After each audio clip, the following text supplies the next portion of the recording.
The whole reason I found this place is because of Tim and Emily. Tim's been coming here a long time, right? With your buddy? At least 10 years, yeah. At least 10 years. Is this new for you? I started coming with him because he told me we have to go, and so I've been, what, 2 or 3 times now? Twice. Enough. So, is this your guys' tradition, coming to here and you want to pass this on as the little one comes? Oh, yeah, absolutely. Good morning, guys. I'm heading up north to the Feast of the Hunter's Moon. I'm excited. What's your favorite food here? Oh, there's so many. A couple years ago, it was sauerkraut stew. Those guys stopped coming, unfortunately, but now there's like pork chop on a stick that you've had. Oh, wait, what? I haven't had that yet. You haven't? No. There's one over there, and then there's one over here. We made it to Fort Weothanoth. Look at that. And this whole area was made up of different cultures. You had the French, the British, and the Wee tribe.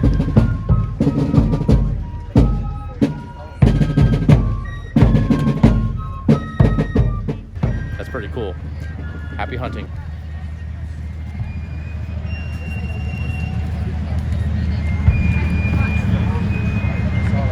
Yeah, oh, yeah, that's really good too. I forgot that French onion is amazing. Yeah.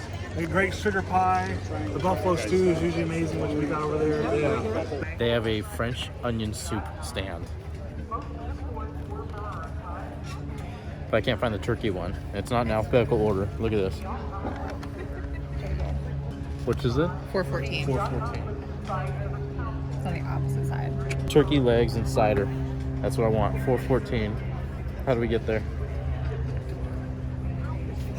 Onward. I like, after walking around for a little bit, going and getting a delicious root beer, homemade. Oh, yeah, you got a root that beer? away. Yep. Yeah. Wonderful. Oh, yeah. Mhm, yes. Did you guys like it? And then also dessert. So the sugar pie is wonderful. The root beer. We got that. Exactly. So, no, well, here's the thing. I haven't had soda in about 10, 11 years. Oh, yeah. And so this was my first one. I took it. I had a swig. I'm addicted again. That's why I stopped. So, I got some beer of root beer. Look at these cool bottles. Check it out. And we got some smoke coming up right here. But here's the thing. You got all this historical food and they're making things in an old-fashioned way. I wonder how they made this. And what's the history of root beer? I mean, let's get down to the roots, right? It's very different than the traditional like fall festival. Yeah. You know, which is kind of cool. Like, see, we saw the blacksmith over there. We saw recreation with the muskets and all that stuff, and like We have some wonderful iron goods that we found here for like cooking with fire. I want one of those giant pots. Yeah. So all, yeah, big cauldron. The one they were making the French onion soup in. Like, I think part of the flavor was the rust in that. It was so good. Absolutely. Yeah, it was really good. This girl there, just like she was bored, Yeah. out of her mind, but she's just stirring the entire time. Well, then it's the mix of the campfire smell with everything too. Yeah. You can smell it. You smell the burning of the wood and the fire and everything. And you can smell the turkey legs. I think we're getting close. Come on.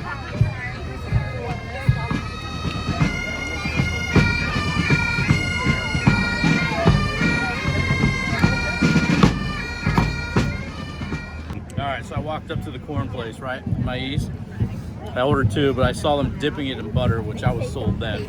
Now, if that's how they did things 200 years ago, was just dipping it in pure butter, we've really lost something in this technology day of ages here. And they just shut off some cannons. You know what it tastes like? Corn. Really good. Look at it. You can taste the smoke, and the butter, and the salt. Yeah, right there, 225. Where are we? Pork chops. We're at 464. So when you go straight around here past the blockhouse and the music is in that far corner.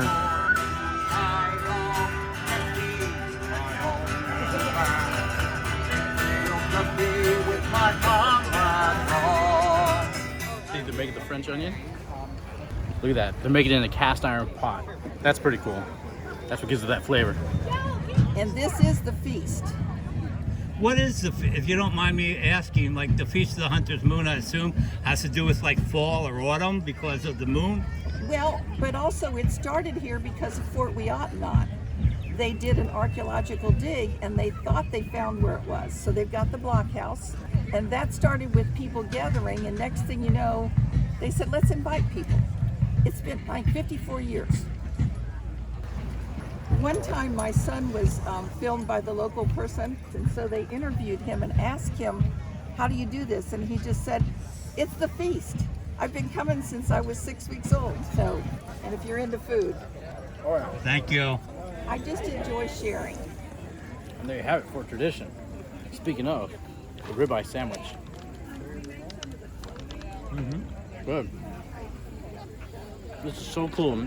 As you can see, it's been in people's families for so long just doing this.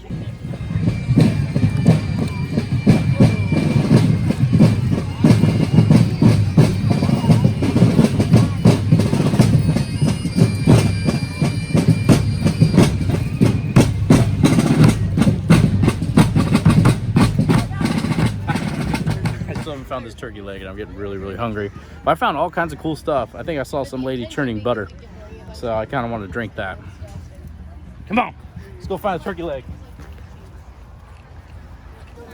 I got French onion soup and an apple fritter. It's piping hot. Look at that. The French onion. Now my hands are full. Hold on. That's how we're gonna do it. Yeah. Cheese and croutons. Yeah.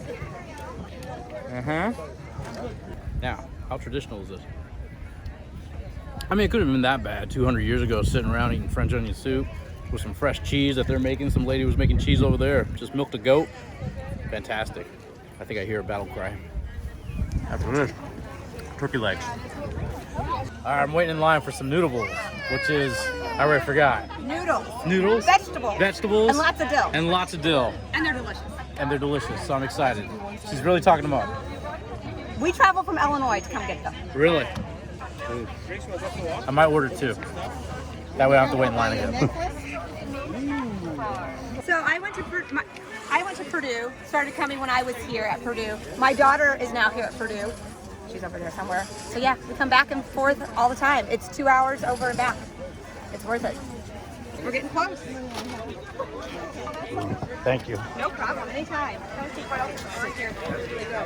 So what's Desperation Pie? Desperation pie is going to be like a cream pie, like a custard pie. Yeah, there it is right there. You can see it. Oh yeah. It's like a custard pie. It's something that was made when they didn't have other ingredients. They didn't have fruits, they didn't have vegetables, they didn't have things to put in there. I got here a bowl of noodle bowls. Look at that. You smell the onions? Look at it, they're cooking it right back there.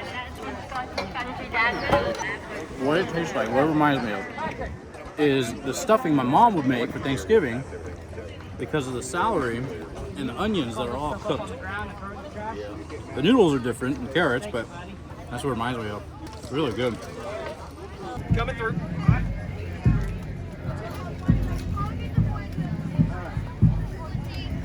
Where's your stew? Thank you. What's in it? It's a vegetable stew with beef, corn, potatoes, and tomatoes. What do you like better, the split pea or the Voyager? Voyager. Voyager?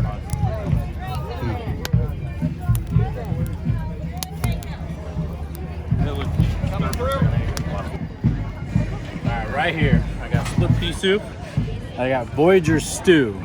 Now, soup, stew, it's called a Johnny cake. Looks almost like cornbread. Now, here's the thing. Is I've been seeing all over all these little tents set up with stew, and back in the day, I think you would get whatever you had, throw in a pot, put some water in it, let it boil, and keep warm. The Voyager soup. So it's got potatoes, something just flew in there.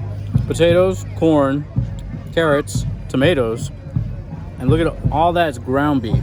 Now, what this reminds me of is my mom used to make a soup called the Bondigas, which is like the meatball soup that has potatoes, corn, tomatoes, all that stuff. It sort of tastes similar. Not as good, but that's what it reminds me of. Keeping within our traditions theme, this food takes me back to something that I'm familiar with, which is kind of cool. This whole experience is just great. This here was a Johnny cake. It tastes like a very thin, almost like a silver dollar pancake, but made with cornbread. That's what it tastes like. It's good. I can do about 5 more. Cricket! Never seen it before. Look at that. The only time I've actually seen cricket is on the Cosby Show. I remember that they were playing cricket in the backyard and stuff. I thought it was so weird. But look at, they're actually playing. He's got like a spanking paddle and softball, and then it's kind of got little stakes there. Got 2 people in the back, 3 people. I have no concept of how to play, but there's a band playing, so we're gonna go check out the band.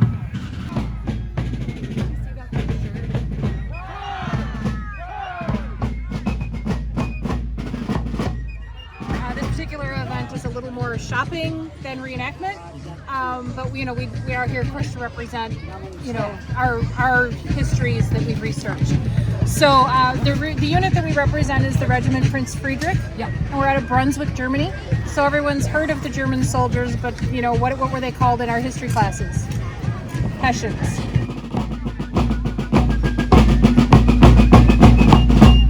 It's something we enjoy. We enjoy the history. I've learned more doing this in the 26 years I've done it than I ever learned in a history class. I bet. Not only what I've learned about the German involvement, but other units' involvement, other nationalities and women's involvement. Women were here. 1 in 6 German soldiers got to bring a wife with them. So we were here. We were an active part of the army. We were on the payroll. If he got his full ration, if that was a loaf of bread, I got a half a loaf, and my children would get a quarter loaf. So we did get the rations. We worked though. We marched just as much as them. We worked on the battlefield. We would maybe carry ammunition onto the battlefield. We would maybe help with medical needs. So we had jobs. We were here for a purpose. There's a letter from General Washington written back to the Continental Congress that said, "Send the women, the men are allowing the clothes to rot off their bodies." So. Wow. Well, fabulous. Thank you so much, guys. Turkey leg. Oh, is that over there? Thank you very much. Turkey leg. Thank you very much. And what we have here, we have a hot cider, we have cold cider, and we have a turkey leg, which I'm most excited about. I found me a turkey leg. Look at that. Look at it. You can smell it. So good. Now, back in the day, I guess this is what you'd be eating, right? Nice turkey leg grilled outside. You go hunt one down, or a buffalo. We gotta go look for a buffalo. Here's the thing: if you were a good hunter, would you just starve? You wouldn't have anything for the winter. Or I guess you'd be a vegetarian, right? Just live off. Well, you got corn, you've got all the veggies, you got potatoes. There's plenty to eat. So if you're not a good hunter, that ain't bad. It's all right. And then you always have cider. Taking a little breather here, getting some beer. Now, the beer is interesting because I was hoping to get some real cool history on it, like how they made the beer, where they got it from. Because I remember when I went to Philly, I went to the across from Independence Hall, the tavern, where basically all the forefathers, while they're discussing politics, would go and have a beer, and all their recipes were there. So I got a flight that were all their original recipes: George Washington, Thomas Jefferson, everything from their little archives there. It was really cool. So I'm kind of looking for something like that here. But in the meantime, take a little breather. Yeah, Munger, what we got? We have 4 pork chops. Pork chop. This is the second try because I threw the other ones on the ground. Hold on. We're gonna redo this because they just weren't up to our standards. Right. Munger was like, "Do not accept this," and the paper actually tore. Yes, pork chops. Look at that. All right, so we just had our pork chop right now. Munger's chewing. Munger, where are we going now? Canoe races. They do canoe races at 2:30 every day, both days. Since 1717 at 2:30 in the afternoon, they did canoe racing. Yep. On the what's this water called? On the Wabash River. Yep. Wabash River. Canoe racing. Yep. Yep. Here we go, America.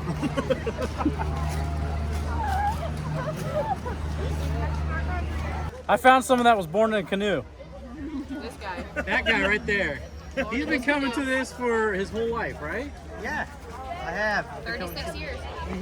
And now your kids are coming to it? Now my kids are coming to Yep, it. this is his 3rd feast for Teaching 4th. them the ways of the feast. It's my 19th feast. 19. Because we've been together for almost 20 years, so my 19th feast. Yep. So what's your favorite part of it? The food. Food's my favorite part. Used to be the cannons, and now it's more the food. Yep. I still love the cannons. The pork chops. The first thing we go to is the fish. You gotta get smelled. Feast. I'm in. Yeah, we're here for the feast. You've been going here for 2 years. Do you hope to come a lot more? Yes, absolutely. And do you hope to pass this on to the young one? I think little Remy will love coming here, and her father will show her all the good stuff, and it'll be a family tradition. I think you're gonna have to start dressing up. Yeah, I think we might have to get some gear. I might have to get some stuff. That's In order right. for little Remy to really fully engage, Yeah. you're gonna need to dress up. Well, all my Caroline's best friends' kids are all dressed up. They, Yeah. First year they've done that. I'll never done it. Yeah, so we gotta get like a raccoon hat or something, you know? Something. Something. Yeah. Can you just drag a plug? A big axe. Yeah. All right. So where are we gonna go eat? Let's go check out the beignets. They do them in a big cauldron like this, right over a big pit. Delicious French beignets. Amazing. Let's do it. Let's do it.